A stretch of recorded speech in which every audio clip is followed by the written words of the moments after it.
Nogle restauranter mangler kun få meter.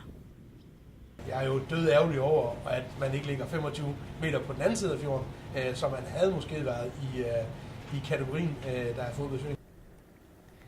Men de strenge dommere fra Michelin har ikke i sinde at krydse vandet og forlade Aarhus Kommune.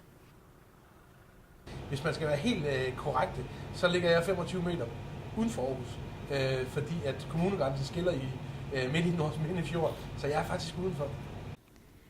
Der er god grund til at besøge kroen ved fjorden, hvis man spørger Jens Skovby, som har været madanmelder i 12 år.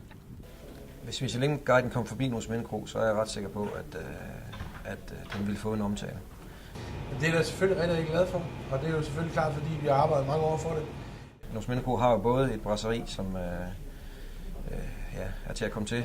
Prismæssigt har de en lidt dyrere, faktisk noget dyrere gourmetafdeling, som så også samtidig leverer mad på et meget højt niveau. En af de bedste restauranter i Østjylland. Og roserne varmer, selvom det ikke er en stjerne fra Michelin. Det er jo noget, der jo altid er lækkert at blive sat pris på, at man er dygtig til sit arbejde. Så det er vi da bestemt rigtig, rigtig glade for at være i den boblegruppe, som er blevet nævnt som være muligheden til at blive optaget i det. Og det er ikke første gang, at kroejeren jagter en Michelin-stjerne.